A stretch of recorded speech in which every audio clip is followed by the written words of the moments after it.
Hey, happy Friday, everyone. It is Friday newsletter time. So, a couple things I want to talk about first. What I'm going to do today, Dad's behind the camera. I'm in front of the camera today. You'll see Dad tomorrow for his next memory. That'll be tomorrow morning, Saturday morning. But I'm going to go ahead and finish up last week's LTS where we had some connection issues, which we're working on that.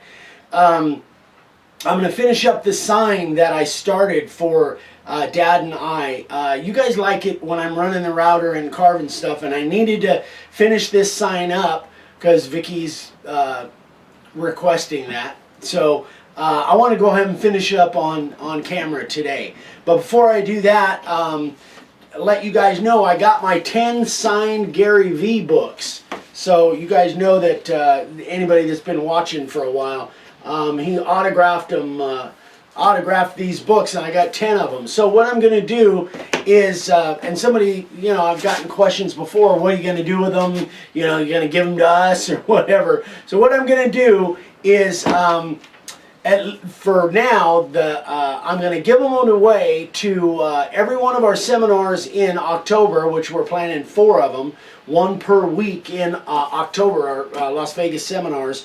Somebody from each of those seminars is going to get one of these books. You want to give them some idea what the book is, what it's about? It is Ask Gary V Show. If you're not familiar with Gary Vaynerchuk, check him out. The guy is a genius when it comes to marketing and running businesses and building businesses and strategies for how to market online using social media. It's a great book. I haven't read it, but I've listened to it. I've got the audio version that I've listened to 4 times, and it'll probably be a couple more. But anyway, fantastic book. Definitely worth checking out Gary V. But anyway, this is a book based on his show called the Ask Gary V Show. And I was fortunate enough that I got picked to win 10 signed books. So I have 10 books that are autographed by him, and for people that come to the seminars in October, that will be kind of one of the things. So if you go to one of those seminars and there's only 12 people per seminar, you'll have a chance, 1 out of 12, of getting a signed Gary V book. All right, so that's that. You're going to do that on a drawing, or? Yeah, I haven't decided yet. I got till October to figure that out. All right. But anyway, I'll get that figured out. Moving on. So now we're going to move on. So I will have more information. If you're curious on the seminars, we'll have more information on that this coming week. I think we're close to having a lockdown location, so we'll have more information on that in the next week or so. All right, so I am going to do, here's what I've done. Can you pan down on this? I'm going to turn this around so they can see it. This is that piece of walnut that I started. Now, on the LTS, I only got, before we lost our connection and stuff, I think I only got like maybe this much of the profiling done, and then that much background. I think I got that in the first 30 minutes before we got kind of kicked off. So I went ahead and finished the profiling. So if you're interested in what the profiling looks like, go back and watch the LTS or some of the other videos where I do the outset letters, profiling of the outset letters. So what I did was I finished up the profiling, and now I'm going to, because a lot of people ask about the cleanup or the background, I'm going to go ahead and finish this up on camera right now. We're going to spray it, sand it off, put a finish on it, do that all on film today. So hopefully this... And that's a solid walnut board, right? This is solid walnut, yeah. Got it from Brad Bear. Can't remember exactly where Brad's from, but yeah, solid walnut. So beautiful board. Oh, it's absolutely fantastic, fantastic wood. There's a couple little issues, and the issue that I want to talk about after I get this done, I'll talk about the only issue that I have with this material. But anyway, so for now, let's just fire up this router and get this road on the show, so to speak. So I'm going to set my depth at somewhere around 1/4 of an inch, something like that. That's a little deep. I'm going to go ahead and match it up to what I've already got here. Time to put on the magnifiers. That's a little too deep yet.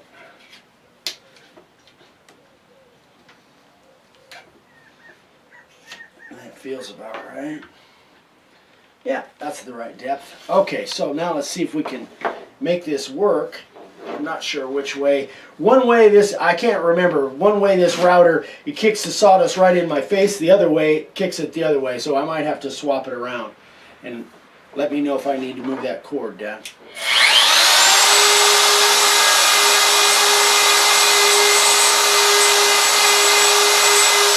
Yeah, I think I need to swap it. That's better.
It may be pretty wood, but it sure doesn't smell like cedar.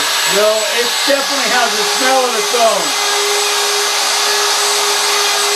I like it though.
that's really neat when you lift the router up so they can see what you've done there. Yeah, as a matter of fact, I think that's going to be enough to give you guys an idea. I want to talk for a few minutes about what I've done here, and again, what some of my issues are with the, well, my real only issue with this walnut. Nose itches, sorry. Alright, so here's, as you guys saw me do that, and if you need to go back and rewind and watch it again, you can see that, oh, first of all, in case you're brand new, what I'm using is, because I always seem to forget to say this, I'm using our regular 90-degree V-groove background bit. So you know, if you want to know what bit I'm using, it's on our website, but it's the 90-degree. So always remember, guys, the 90-degree is for the background on outset letters. The 60-degree is for inset letters. And we've said that before, but it's always good to kind of in spite of what I may say on the phone. Yeah. Yeah, sometimes we get confused. We, meaning him. Anyway, this is my big DeWalt, my 618. So just so you know, I probably wouldn't use this bit for doing this operation, and I wouldn't use in my DWP 611 because it just doesn't have quite enough power. You'd be wearing it out, and it would really bog it down, especially in this hardwood. So my only issue really with this stuff is that it's very consistent, which means it's not soft hard, and that's really a good thing because you'll be able to hold a better line. It's more work because you have to absolutely have control of it, and it's a tougher pull through, a tougher route when you're doing it, especially when you're taking out a lot of material like on this background. So you have to be super careful. And this font of letter, there's a lot of really close areas that if you went in full depth, I'd be wiping out parts of those letters. So you have to have a really good control of the router. But that bit... What font is that? Oh my gosh, what font is that? Didn't I write it down somewhere? I still got my post-it note on the wall. It is Sand Creek, S-A-N-C-R-E-E-K, Sand Creek. I'm glad I left that there. Anyway, yeah, it's a font that Vicky picked out. That's what she really wanted, so, you know, she gets what she wants. Doesn't matter whether I like it or not, although I do like this font. I really do. So, just remember that when you're getting close to that letter, man, really have a hold on it, and it'll give you a forearm workout. So take your time. You might not want to go quite as fast as I did there. I'm kind of used to it. So, but it cuts very consistent. It's very hard, but it's very consistent. So my next thing that I'm going to do, I'm going to go ahead and finish this up off camera, and then I'm going to come back and we're going to take out the high spots, we're going to brush it, we're going to spray it, sand it off, and get it finished up. But I don't want this to be an hour-long video, so I'm hoping that would give you guys enough of that background cleanup that you can see what I'm doing there. So let's go ahead and shut the camera off, Dad, and we'll come back and all this will be done. All right, we'll be back. Be right back. All right, we're back. So all of the background cleanup is done now. So now what I want to do, my next operation, for those of you that are fairly new to this process, first of all, when you saw me doing the background, especially in bigger places like this, bigger areas, you would have noticed that I'm going random. I'm not necessarily using the same pattern over and over. It's kind of a random circular motion, and I generally try and go both ways, but mostly clockwise. But sometimes I'll go back the other way, but it's definitely random. You don't want a specific pattern back there unless you want it to be a specific pattern. And this particular technique doesn't have a pattern to it, and so that's why I kind of go randomly. So the next point is that if you were to look at this sign, then my next process would be to brush it really good to try and get all of the loose stuff out of there. And what I do is I try and brush it from several different angles. I use just a stiff bristle brush from several different angles to try and get everything loose that's in that background. So I'll go this way and then I'll go back and I'll go back. And the reason for getting all that out? Yeah, the reason you want to get all that out, thank you for the question. The reason you want to get all that out is because if you don't, then after you spray it and then it falls out, you end up with a big white spot in the middle of your black background. Does that answer the question for you? Yes. Sir? Thank you. Okay. So now I brushed it pretty well, and I'm going to just blow that out. I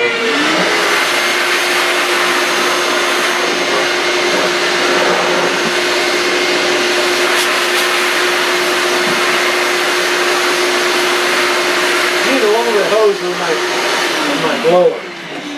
I'm going to get a longer hose for that. Alright, so now what I want to do, the last thing I do before I spray it, is I look at it from an angle like this. So for you guys, the wind's blowing out there, guys. For you guys, I don't know what angle I would be at. But if you look at it from a certain angle, you'll notice high spots in there. Like for instance, I don't know, is that a good angle, Dad, or do I need to bring it up? No, that was fine just the way you had it. Okay, so for instance, like in here, in these real tight spots where I had to lift the router, and in here specifically, especially in here, you would see spots that are higher than others that probably will, if you don't take those down, they'll probably end up being white spots. There's one right here in particular that I know will be, because it is at the complete surface of the rest of the board. So what I would do is take that off. Did you have the camera on that when I did that, Dad? Right.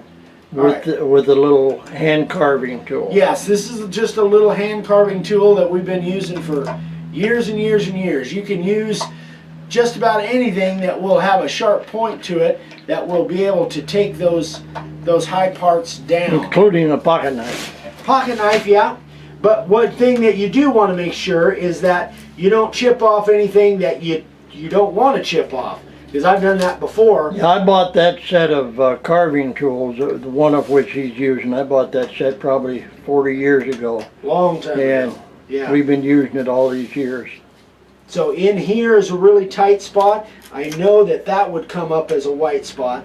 And even if it does, you guys know that I would touch that up with a Sharpie or some way to make it black.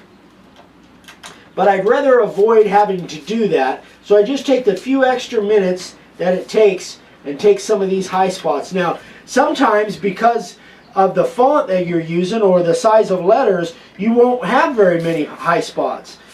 I generally don't, but with this font, this letter font, there's a lot of really tight spaces which wouldn't allow me to get in there with my 90 degree. So there's a few more high spots for me than there normally would be, and I want to just try to eliminate as many as I can.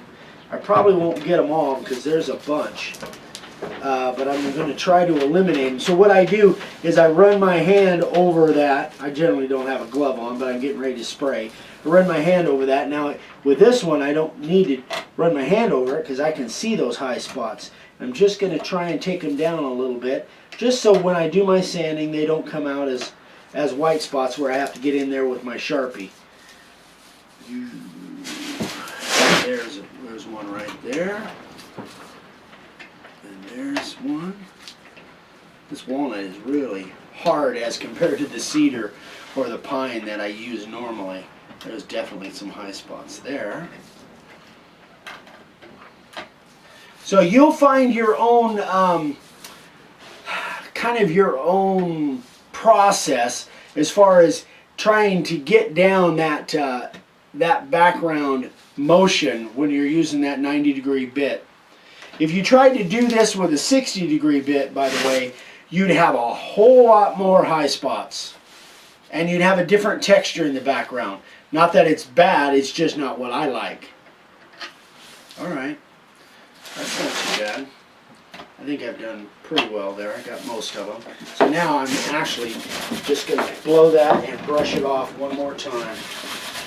Actually, before I do that, I'm just going to try and knock most of them out of there.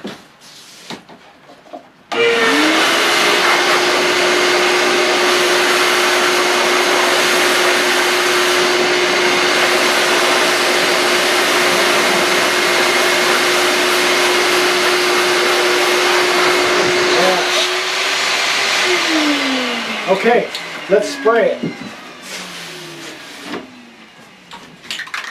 Now, normally I would set this outside and I'd be spraying this outside. We're probably going to get a little bit of an overspray because the edge isn't sprayed yet. I shook this can before the camera came on for about a minute, but we're going to be kind of messy here, but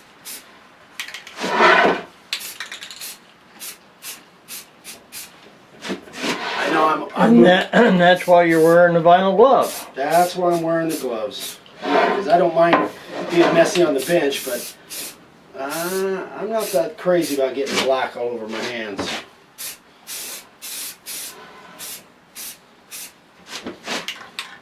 You able to follow along with me here? Yeah, I'm pretty well focused in on it. I'm just letting you do your thing. Well, are they seeing me spray though? Yeah. Okay, good. Alright, so now I'm just gonna, again, this is a little bit awkward because of the angle, but, and this brings up a good point.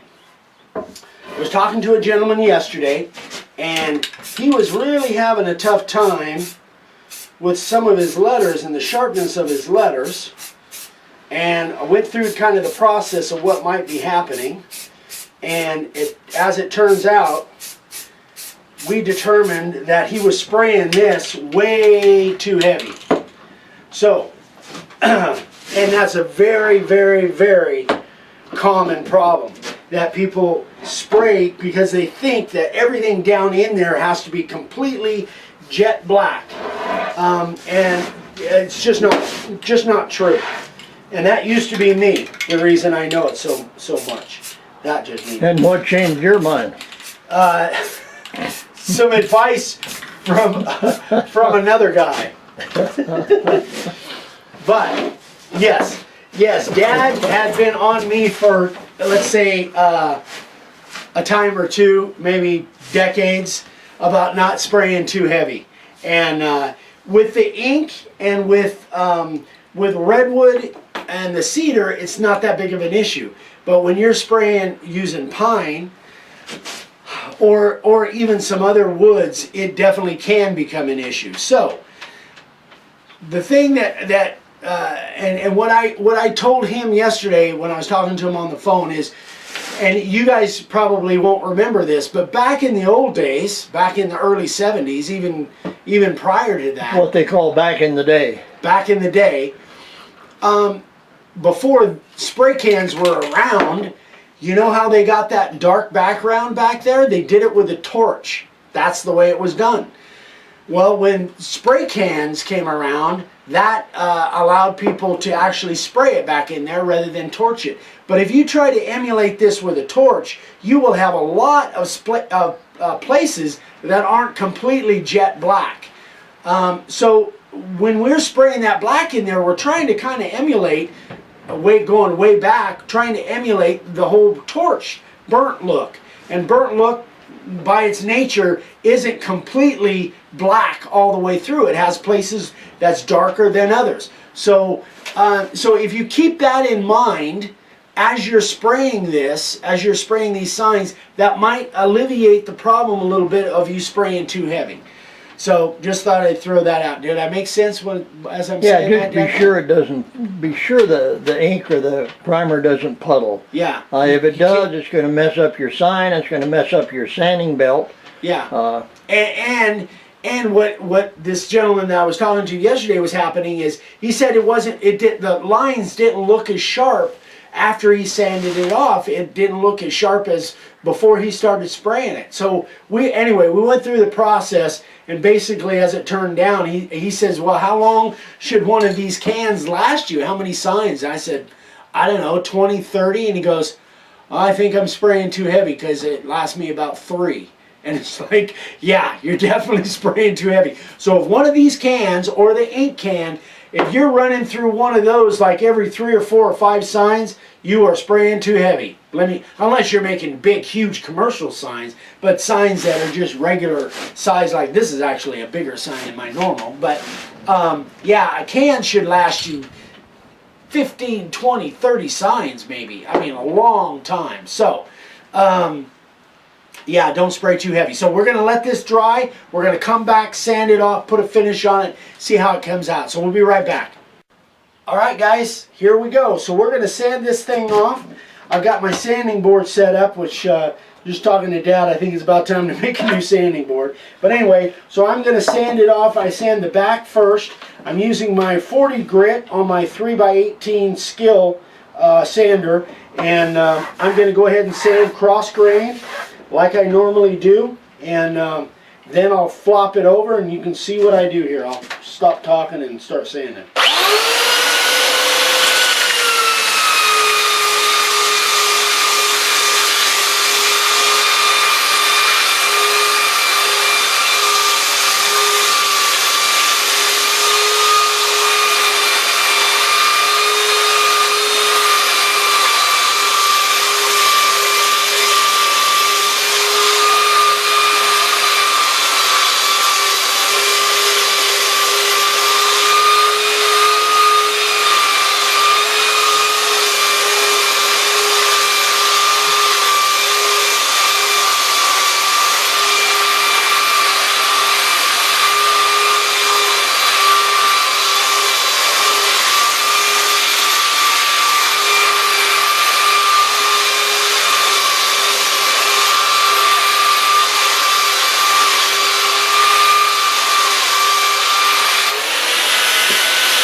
Okay, so the reason I turned it around is because I've got this board is really made for 6x24s, and I had my clamp in the way, so I just flopped it around, being as I'm just sanding on the cross grain on the back.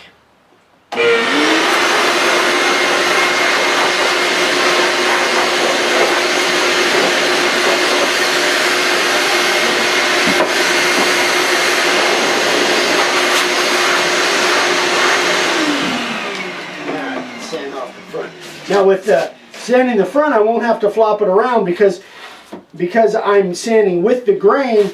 The only stop I really need is the one at the end, so I'll just bring it out a little bit, and that will suffice.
Okay, so I've used my 40 grit and I've taken off, oh, probably 90% of the black.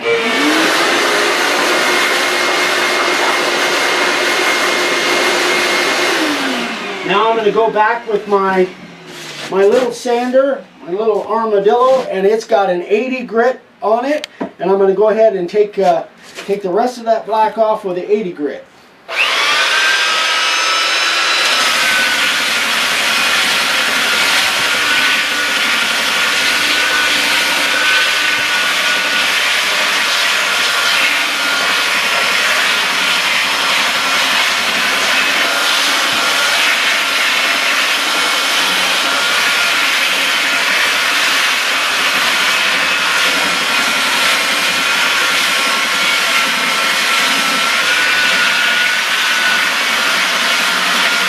You have pretty good control with that little armadillo sander, don't you? Yeah, I really like this little sander.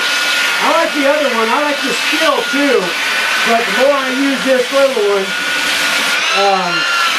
I think it's a 2.5 by 13 or something. Bill, can't even remember right now, but I really like this little sander. The tracking on it is phenomenal too. See the way that thing tracks? Tracks really well. Much better than the skill. Much better.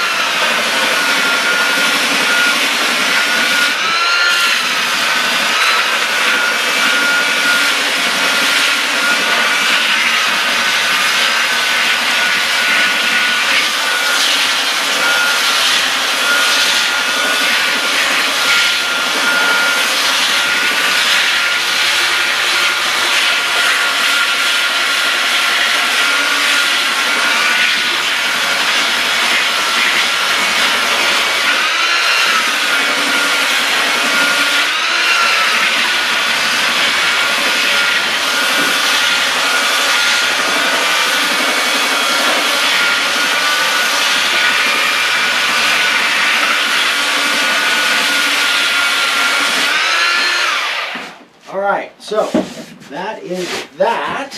Blow that off.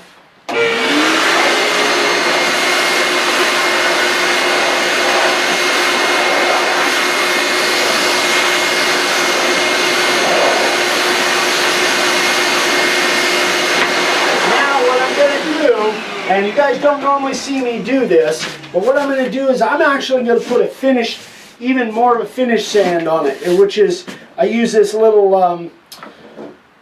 orbital sander, and I don't know what grit this little thing is. I think it's like a 120. Looks like a 120. I think it's a 120 if I remember right. So I'm just going to go over it and get a really nice finish sand on it.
Okay, pull it off, see what it looks like.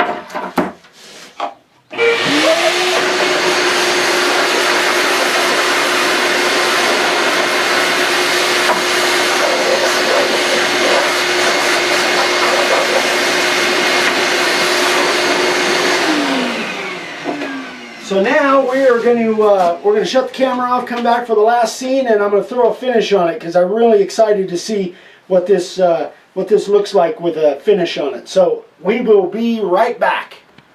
All right, let's get a finish on this thing. So I am going to use my regular Krylon clear, crystal clear. You see that pretty well, Dad? Let me zoom in on it so they You can probably get... don't need to, but yeah. That's better. So Okay. this is the crystal clear that I use. Normally I've shook it up for already a minute or two. So let's see what this looks like.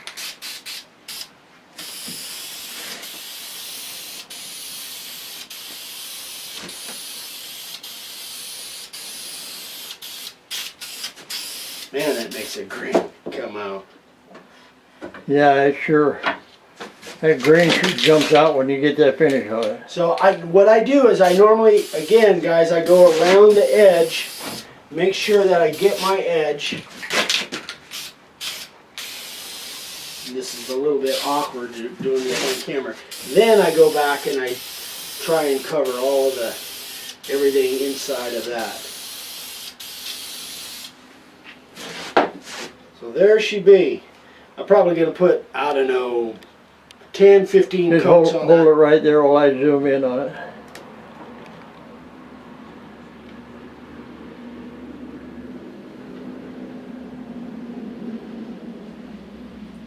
Now I'm going to zoom in on that little crown on above Vicky's. Yeah, I wanted to show that crown for the queen so she'll know her crown shows up on the Yeah, on the it shows video. up good. Now, if I wanted to, I won't, but if I wanted those letters to show up from a long ways away, I could always go back and paint the surface of the letters, but I won't do that because it doesn't need to be that functional where you see it from that far away, because I want as much of that walnut showing as possible. That's a beautiful board. Yeah, that is pretty. All right, you guys, that's it for this week. Gives it a wrap up on Friday. So tomorrow again, we'll have one of Dad's memories tomorrow morning. I think I'm going to do Reba McEntire tomorrow. All right, that sounds good. So stay tuned tomorrow morning for Dad and Reba.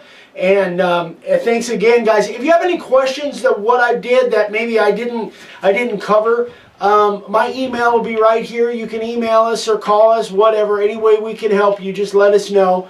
Everybody have a great weekend, and we'll see you on Monday for Coffee and Questions. Bye-bye.